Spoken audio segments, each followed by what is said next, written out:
ஆமணி bus இன்றைக்கி பூதகரமாக வெடிச்சிட்ருக்கு. மற்ற மாநிலத்தில் போனால் சாலை வரி போடுறாங்க, லட்சக்கணக்கான ரூபா. கேரளாவில் போனால் பிடிக்கிறாங்க போக்குவரத்துறையினுடைய அதிகாரிகள். கர்நாடகாவுக்கு போனால் பிடிக்கிறாங்க, ஆந்திராவுக்கு போனால் பிடிக்கிறாங்க. இது திடீர்னு வந்த ஒரு பிரச்சனை. 7ஆம் தேதி நடக்குது. இன்றைக்கி தேதி 13 ஆயிடுச்சு. இன்றைக்கி நான் காணொலி பேசிக்கிட்ட நாள் 13 நாள் ஆச்சு. இவங்க என்ன பண்ணுறாங்கன்னா, என்னடா இது எல்லா இடத்துலையுமே வந்து லட்ச லட்சமாக போடுறாங்களே, நம்ம தான் வரி கட்டிக்கிட்டு தானே இருக்கோம், ஏன் இந்த மாதிரி பண்ணுறாங்க, அதனால் நம்ம பஸ்ஸே ஓட்டக்கூடாது, அதனால் எல்லா இடத்துலையும் நிறுத்துவோம் அப்படின்னு சொல்லி பஸ்ஸை நிறுத்துகிறாங்க. நாங்கள் இனி பஸ்ஸு ஓட்ட மாட்டோம், சாலை வரியை குறைக்கணும், அதுக்கு வந்து அரசு வந்து நடவடிக்கை எடுக்கணுங்கிறாங்க. அரசு என்ன நடவடிக்கை எடுக்கும்? இதற்கு கடிவாளம் போட்டவரே முன்னாள் திரு கஜலட்சுமி, அதற்கு முன்னால் இருந்த சண்முக சுந்தரம் அமைச்சர்கிட்ட பேசுகிறாரு. நாம் இந்த ஆமணி பஸ் மேலே ஒரு விதையை தூவுவோம், அது மரமாகும், அறுவடை நம்ம செஞ்சிட்டே இருப்போம் அப்படிங்கிற மாதிரி ஒரு கான்செப்டில் என்ன பண்ணார்னா, முதல்ல தமிழ்நாட்டினுடைய ஓடுகின்ற வாகனங்களுக்கு, அதாவது ஆம்னி பஸ் எல்லாம் வந்து தமிழ்நாட்டினுடைய ரிஜிஸ்ட்ரேஷன் வந்து தமிழ்நாட்டினுடைய பதிவு பண்ணுங்க அப்படின்னு சொல்லி ஒரு கான்செப்டை கொண்டு வந்து அந்த ஆம்னி பஸ் உரிமையாளர்கள்லாம் ஒரு அறிக்கை கொடுத்தாரு. அந்த அறிக்கை வந்து என்னாச்சுன்னு கேட்டிங்கன்னா, ஆம்னி பஸ்ஸுக்காரங்களாம் நாங்களாம் அப்படிலாம் பண்ண முடியாது அப்படின்னாங்க. ஏன் பண்ண முடியாது அப்படின்னு சொல்லிட்டு அடிச்சார் எல்லாத்தையும். அப்படியே எல்லாரும் நிலை குலைஞ்சு போய் என்ன பண்ணாங்கன்னா, ஒரு சிலர் பண்ணாங்க, ஒரு சிலர் பண்ணாமல் இருந்தாங்க. கடைசியில் எல்லாருமே பண்ணிட்டாங்க. இதுக்கு பல கட்ட பேச்சுவார்த்தை நடந்தது. ஆனால் வந்து அமைச்சரும் அப்போ இருக்கிற சண்முக சுந்தரமும் ஒத்துக்கல. இது இப்படியே நடந்துகிட்டு இருக்கு. பண்டிகை காலம், தீபாவளி வந்தாலும், பொங்கல் வந்தாலும், லீவு வந்தாலும் என்ன பண்ணுவாங்கன்னா, ஆம்னி பஸ் உரிமையாளர்கள்லாம் ஆன்லைனில் டிக்கெட்டை புக் பண்ணி இந்த இளைஞர்கள், பெண்கள், ஐடியில் வேலை பார்க்குற பெண்கள், இளைஞர்கள், சில பேர் வசதி இருக்கிறவங்க, இவங்கெல்லாம் வந்து கவர்மெண்ட் பஸ்ஸில் போகாமல் நம்ம தனியார் பஸ்ஸில் போவோம், படுத்து தூங்கிட்டு போகலாம், ஏசியில் போகலான்னு ஆசைப்பட்டுக்கிட்டு புக் பண்ண வேண்டியது.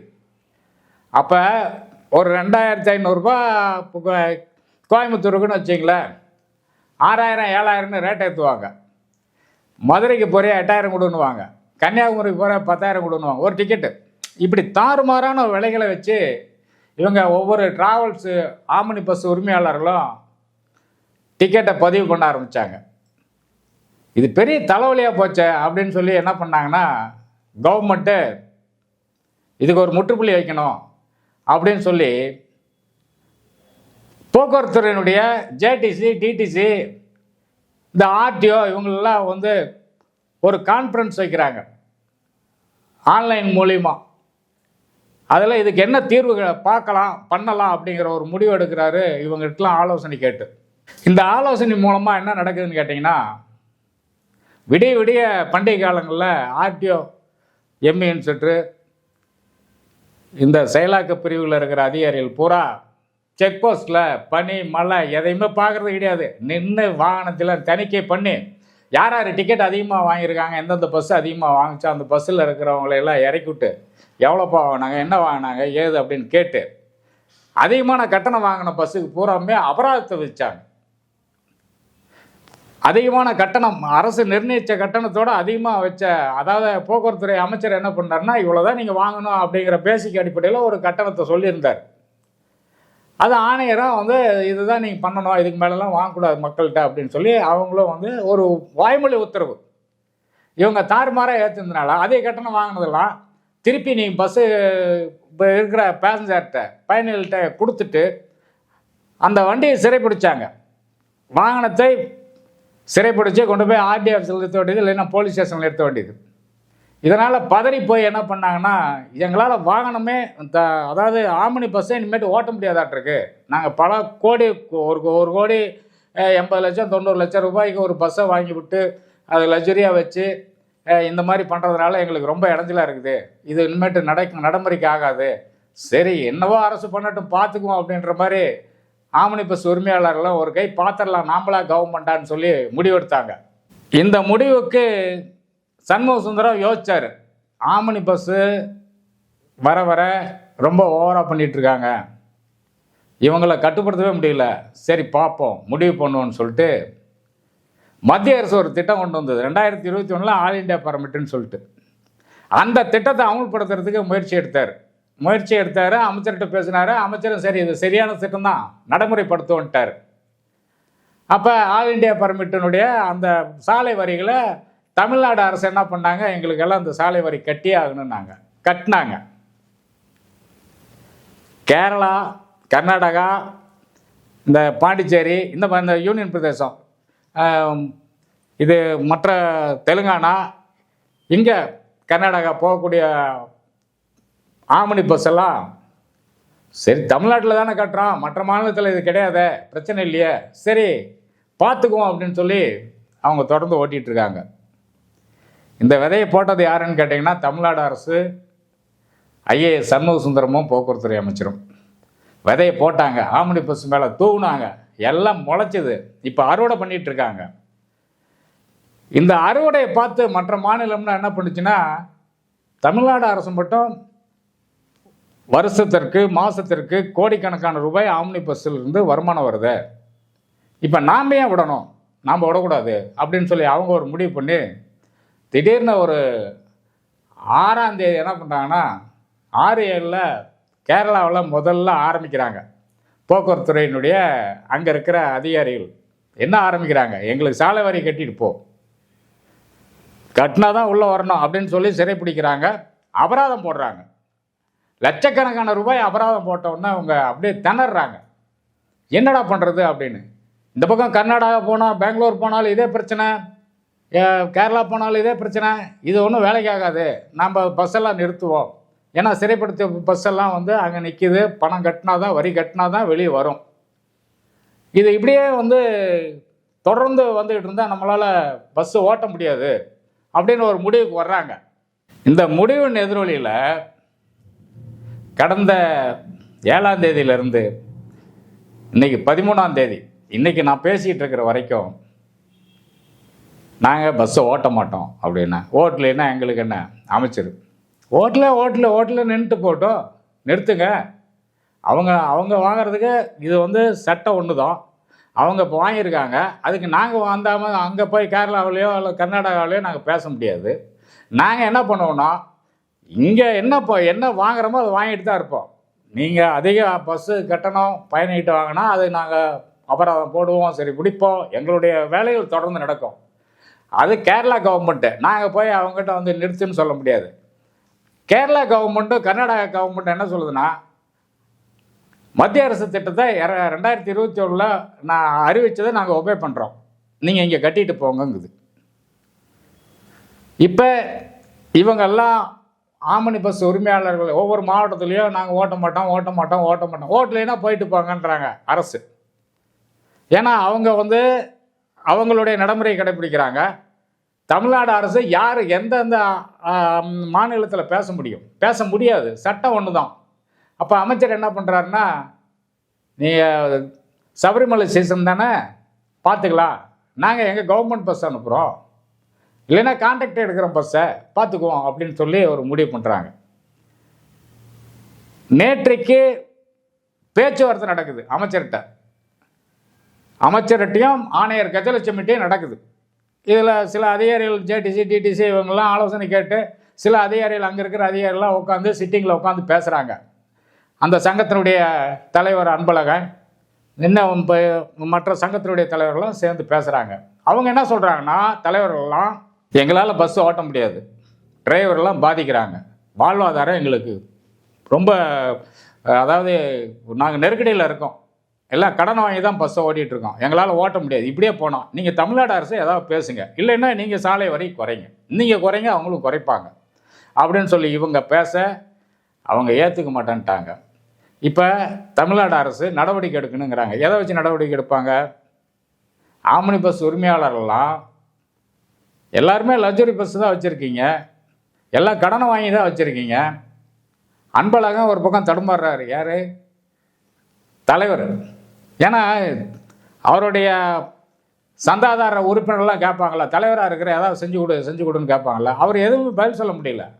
அரசாங்கம் அமைச்சர் என்ன பண்ணுறாரு, சபரிமலை சீசன் தானே, ஒன்றும் பிரச்சனை இல்லை, நம்ம பார்த்துக்கலாங்கிறாரு. நீ என்ன பண்ணுவீங்க, நீங்கள் வரி கட்டிட்டு போங்க அப்படிங்கிறாங்க. இப்போ தொடர்ந்து இந்த பிரச்சனைகள் ஓடிட்டு இருக்கு. இதனால் விதைச்சவர் சண்முக சுந்தரம் போட்டார், ஒரே அடியாக அடித்தார். இவங்கள ஒரு ஆட்டம் கட்டணும் அப்படின்னாரு, முடிவு பண்ணார். அதன்படி இன்றைக்கி தமிழ்நாடு அரசுக்கு பல கோடி ரூபாய் வருமானம் வந்துக்கிட்டே இருக்குது இந்த ஆம்னி பஸ்ஸுனால். இது அரசு தொடர்ந்து செய்யும்.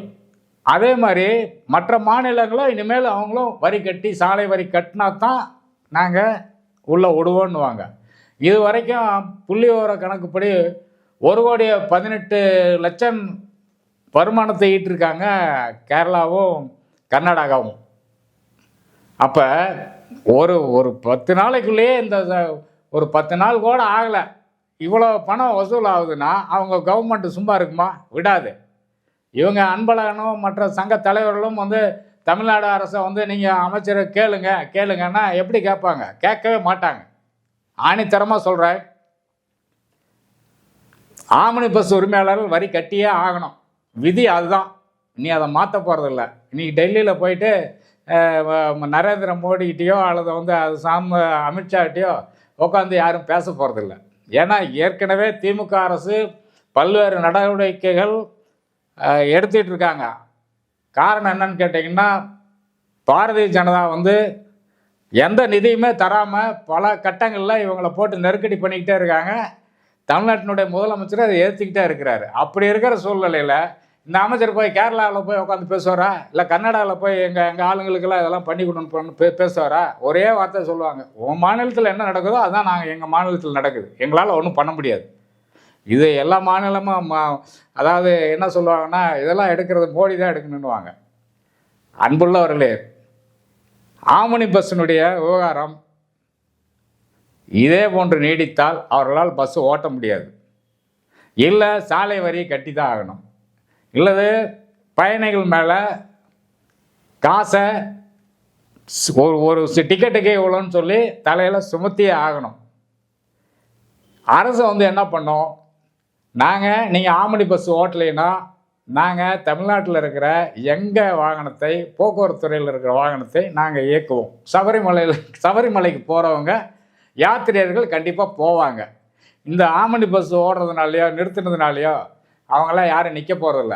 ஏதாவது ஒரு வாகனத்தை எடுத்துக்கிட்டு அவங்க பாட்டு சபரிமலையில் போய் சபரிமலை ஐயப்பா எங்களை காப்பாற்றுன்னுவார். ஆனால் அன்பழகனையோ ஆம்னி பஸ்ஸையோ ஐயப்பன் காப்பாற்ற போகிறதில்ல. அன்புள்ளவர்களே, இது ஆம்னி பஸ் உரிமையாளர்கள் தான் சொல்கிறோம். உங்களுடைய கோரிக்கைகள் தமிழ்நாட்டில் அமைச்சர் நிறைவேற்ற மாட்டார். இப்போ இருக்கிற கஜலட்சுமி IAS அதிகாரி, போக்குவரத்துறை ஆணையர் அவர்களும் செய்ய மாட்டார்கள். காரணம் என்னவென்றால், இவர்கள் மத்திய அரசினுடைய 2021 அந்த ஆண்டு அறிவித்த ஆல் இண்டியா பர்மிட்டினுடைய அதனுடைய விதிகளின்படி இவர்கள் நடவடிக்கை எடுக்க தொடங்கிவிட்டார்கள். இதை மாற்ற முடியாது. தமிழ்நாடு அரசு வரி குறைக்காது. ஏற்கனவே பணம் இல்லைன்னு சொல்லி அரசு கஜானா காலியாகிட்டு இருக்கு. இந்த சூழ்நிலையில் இந்த ஆம்னி பஸ் பேருந்து உரிமையாளர்கள் ஓடுறதுக்கு முயற்சி பண்ணுங்க. இல்லையா அந்த பஸ்ஸெல்லாம் ஏதாவது டூரிஸ்ட்டு இந்த மாதிரி 10 நாளைக்கு 5 நாளைக்கு எடுக்கிறவங்களுக்கு விட்டுவிட்டு பேசாமல் ஒரு பக்கம் உட்காந்து ஏதாவது வசூலை பாருங்கள். இது நடக்க போகிறதில்ல. அன்பழகன் அவர்களே, நீங்கள் எடுக்கும் முயற்சி வெற்றி அடைந்தால் அது என்னுடைய வாழ்த்துக்கள். வெற்றி அடைவதற்கு வாய்ப்புகளே கிடையாது. காரணம் என்னவென்றால், இந்த அரசு நடவடிக்கை எடுத்தது தான். நாங்கள் எலெக்ஷனில் ஓட்டு போட மாட்டோம், எங்கிட்ட 3000 பஸ் இருக்குது, 20,000 50,000 தொழிலாளர்கள் இருக்காங்க, இவங்களாம் ஓட்டு போட மாட்டாங்க அப்படின்லாம் நீங்கள் சொல்ல வேண்டாம். யார் ஆம்னி பஸ் உரிமையாளர் எல்லோரும் ஓட்டு போடுவாங்க. அது திமுகவுக்கு ஓட்டு போடுவாங்க, அல்லது அதிமுகவுக்கு ஓட்டு, எதுக்கோ ஒரு கட்சிக்கு போடுவாங்க. இவங்களுடைய வாழ்வாதாரம், இந்த டிரைவர்களுக்கு 10 நாளைக்கு வேலை இல்லைன்னா வேறு எங்கேயாவது வேக்கண்ட்டில் வேலைக்கு போயிடுவாங்க. ஆனால் பஸ்ஸை வச்சுருக்கிற உங்களுக்கு தான் சிரமம். அதனால் அரசை எதிர்த்து போராட்டம் பண்ணுவதை நிறுத்திவிட்டு இனி உங்களுடைய வாழ்வாதாரத்திற்கு என்ன நடவடிக்கை எடுக்கணுமோ அதை எடுப்பீங்கன்னு நம்புகிறோம். இந்த காணொளியை பார்க்கின்ற அத்தனை நல்ல உள்ளங்களுக்கும் மீண்டும் ஒரு நல்ல ஒரு காணொளியில் உங்களை சந்திக்கிறேன். நன்றி, வணக்கம்.